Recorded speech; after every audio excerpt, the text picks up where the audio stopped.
Hello, cosmic crew, galactic travelers. Happy hump day. Today is April 11th, 2018. It's an 8-day. And it was 80 degrees here in Texas today. I saw that there's some crazy weather going on up north, a lot more snow coming. You know, we know that these weather patterns are changing. It's quite obvious. Thank you for all the support. Thank you to my new subscribers and my existing ones. I want to talk about children. So I really think this might be two videos because there's different age brackets. This shift really, you know, we know, right, that the energy shift happened in 2012 is when the original shift happened. However, it wasn't grounded with enough awakened conscious beings in order to ground it on the earth until late, like December 21st, 2016. So last year was really, you know, the first year of the shift of the collectives when a lot of us ancients and those started awakening last year, and there were some people that took the shift in 2012, but a lot of us, right, started waking up last year in the first wave of the collective shift, and now we're in this second wave.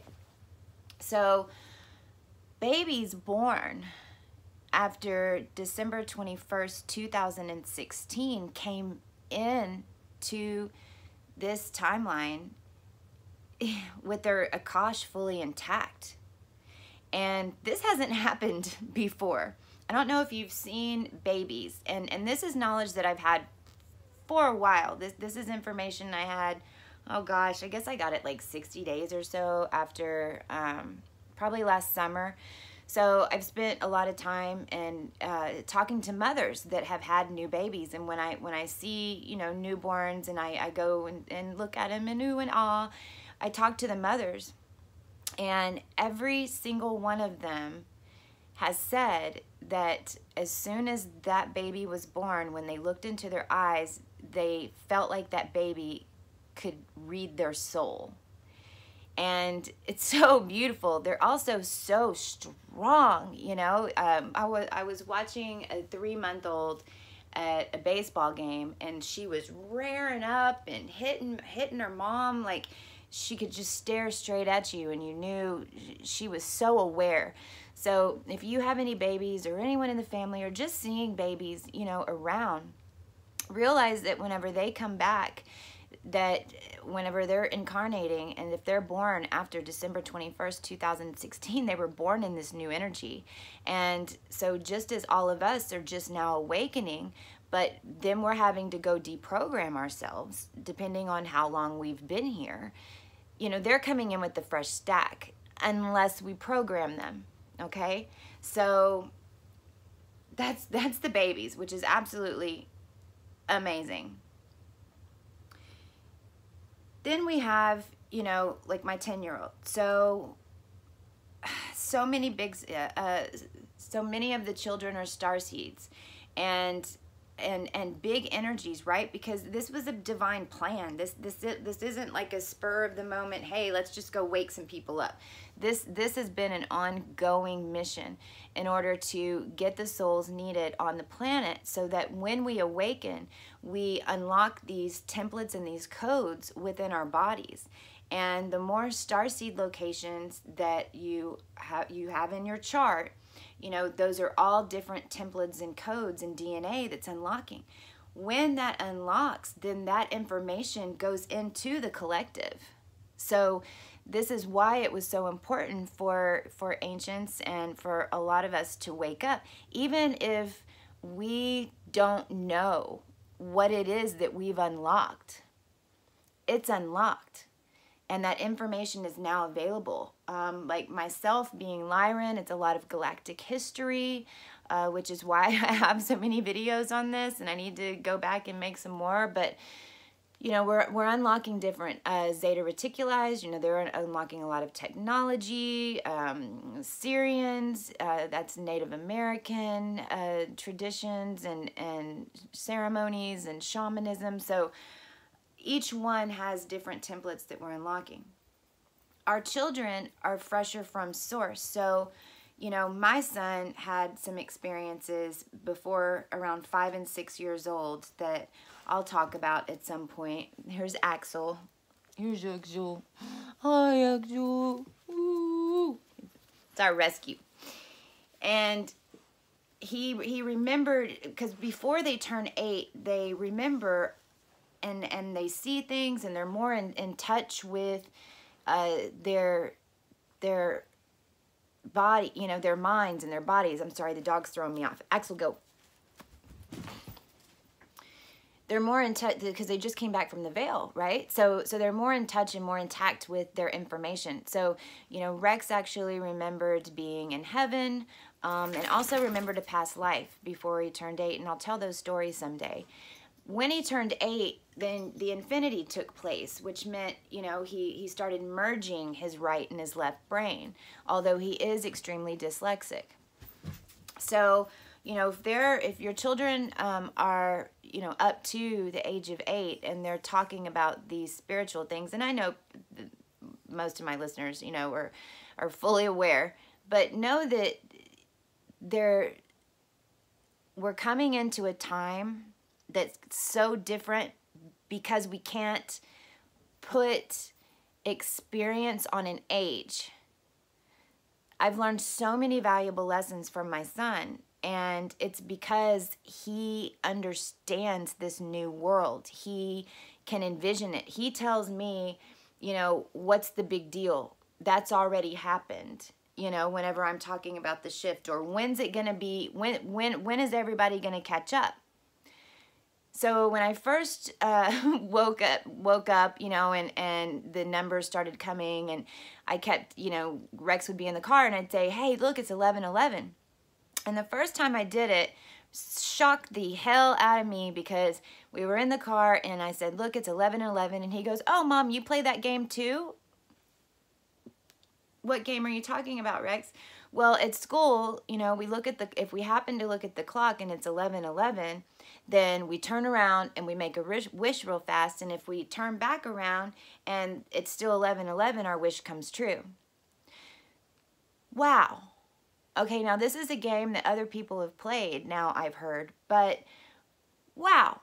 So the kids, you know, are already picking up. They're picking up. They know. They're already hearing and getting those energy frequencies, and because they don't have the programming that is ego driven and is suppressive, right, then it's already integrating within them. We want to tend to think that age is wisdom, and in this new age, and with the star seeds that are now coming into the planet, we can't think that way. We're going to have these children that are being born. We're going to have this huge boom of savants, if you will, geniuses, master piano players. We're seeing it already, but it's going to increase. Your children are going to, their Akash is intact. Their Akash is their records, right? So they can dip back into their past lives with no effort whatsoever and pull this information out. So now we've got to think, okay, the school systems are not set for these children. ADHD, oh my gosh, and ADD, and OCD, and dyslexia, you know, all these diagnoses. And again, a diagnosis is what? A diagonal. It's cutting through your energy field. It's not, a diagnosis is a man-made thing, and it was a man-made in order to put you in a little box and try to keep you there. And this isn't the teacher's fault, so don't think that I'm saying that at all, because the teachers, I think, are starting to really realize the differences in the children. Autism is another one. You know, ADD and ADHD children are and autistic children are incredible starseeds, and their thought process, and they think differently because they think faster. Their brains are more of a supercomputer. They don't have all of these programs and suppressions, and that's the energy that's needed on our planet. So we're going to have younger and younger leaders. We're going to have, again, just this huge boom of children that are just so amazing. It's going to blow our minds. Autism, ADHD, ADD, you know, and dyslexia is the one I want to talk about. My son has dyslexia, and so many have dyslexia, and this is because we're thinking, they don't think linear. When they see things, they don't look at it as black and white, right, or right and left, or you know, if they're looking at geometry in a triangle, you know, they don't see it just as 3 lines. They see it as, what would it be, 18 or so lines, right? They see it in like a 5D model. And so it's really difficult for them to see things linear. So my son, for instance, you know, since he got to 3rd grade, and in Texas, 3rd grade is when they test him for dyslexia. And he had, you know, had problems with numbers and things like that. And so now he's in this dyslexia class. And I tell you, it's hard for me, because while I know he needs to be able to read and write, and he needs to be able to do numbers and things like that just to survive in our society, I'm also very skeptical about rewiring his brain, because I know that that is the future, and I know that he needs to keep some of that. It just needs to be balanced out. So honestly, you know, we work on his schoolwork together. I try to make it a little bit more conceptual. However, you know, we call his dyslexia class quantum now, you know, when he has homework. I'm like, do you have quantum homework? And that's his dyslexia homework.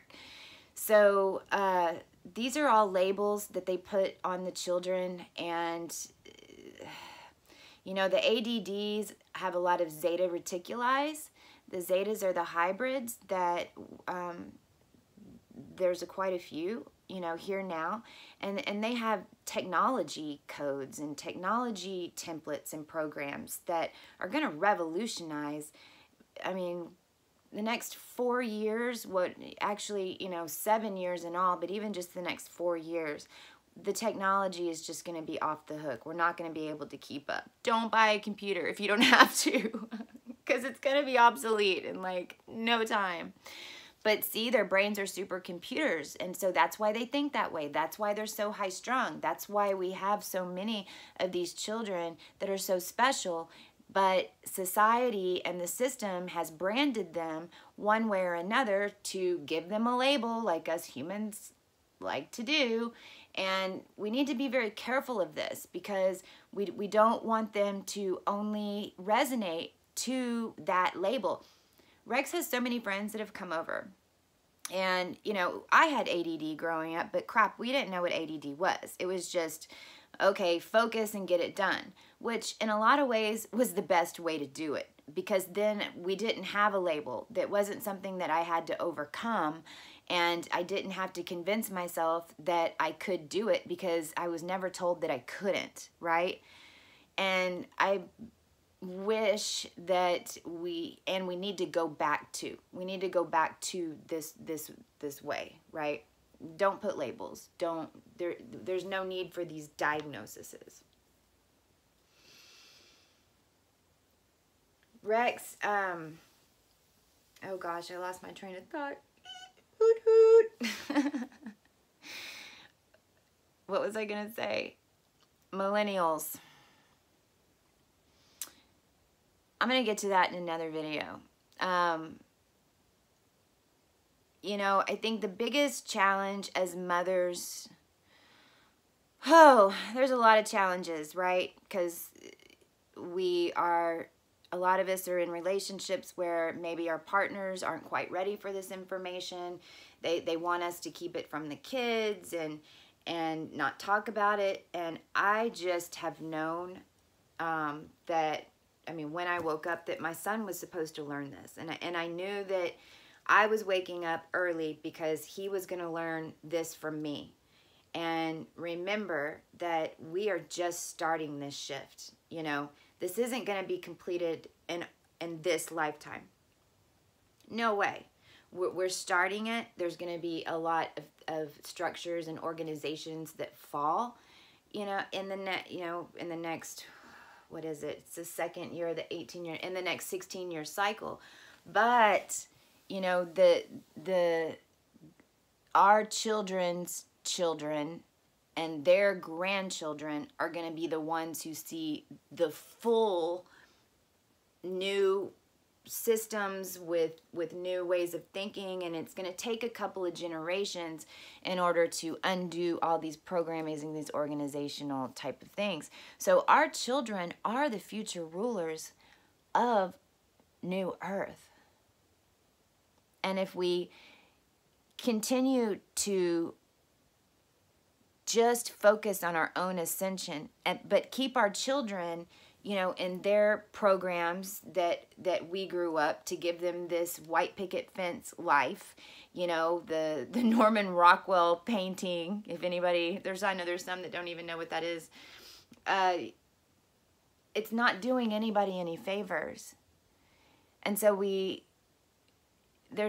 and this is a topic that I know there's going to be a lot of people specializing in, because there's got to be better ways to raise our children. We need, as mothers, to, and thank God for social media, you know, Creator, thank for social media, because we're able to team up and have these conversations.